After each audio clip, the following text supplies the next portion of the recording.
आरो बोरै जानाय जाथाया? थांनाय हरावहाय बे जाथाया जादों। जेब्ला आं फुङावहाय कलेजाव फैबायमोन, फैनाय लोगो लोगो जेब्ला आं कलेजखौ नायबा जोंहा अफिसनि दरजाया मोननैबो साबिखौ देखावनायमोन, हास'नानै दोननाय। आरो बिनिफ्राय जेब्ला आं सिङाव हाबनानै नायोबा जोंनि मोननैबो अफिसनिफ्राय जे डेस्कटप मोनसे आरो लेपटप आरो बिनिफ्राय प्रिन्टार आरो बिनिफ्राय इउपिएस आरो लोगोसे सेकेन्ड इयारनि एडमिट कार्ड होबाय थानाय जे डकुमेन्टस इस्यु रेजिस्टार बेखिनिखौ लानानै थांदों। आरो लोगोसेयैनो क्लास होबाय थानाय गंसे कम्पिउटारखौ बाहेरायाव लांनानै बिनि हार्ड डिस्कखौ बिसोरो लानानै थांदों मोनायाव फैनानै। दायो बेफोरनि थाखाय नोंथाङा मा राहा लादों? दा बे हिसाबै जोङो पुलिसनो इनफरमेसनखौ होनाय जाबाय। दा जोङो दसे उनावहाय जोङो थांनानै एफआइआरखौ होनाय जासिगोन।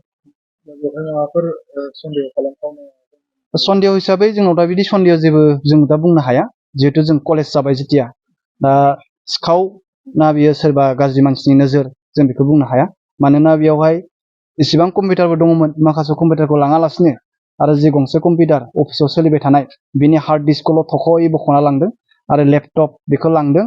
जि बुस्थुखौ जोङो इम्परटेन्टलि अफिसाव इउज खालामबाय थादोंमोन बेखिनिखौ बासिनानै लांनायाव जोङो मोनसे सानदों जे सासे सोरबा गोरों मानसिया जोंनि बेखिनिखौ बख'नानै लांदों आरो लानानै थांनाय जादों।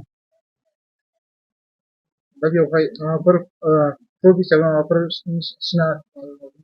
प्रुफ हिसाबैथ' जोङो दायो बेबायदि माने बे साइकेल नारनानै फैदों, साइकेल नारनाय बिनि लिगा दङ, लोगोसे बेनि जुटानि आगान आरो बिनि जि थांलाय फैलाय खनसेल' खालामाखै, बे बहुद बार थांलाय फैलाय बेयो बिदि बे रुमनिफ्राय बे रुम, बे रुमनिफ्राय बे रुम बेयो हाबस्लायबाय थानाय जों नुनो मोन्दों बिनि आगानखौहाय।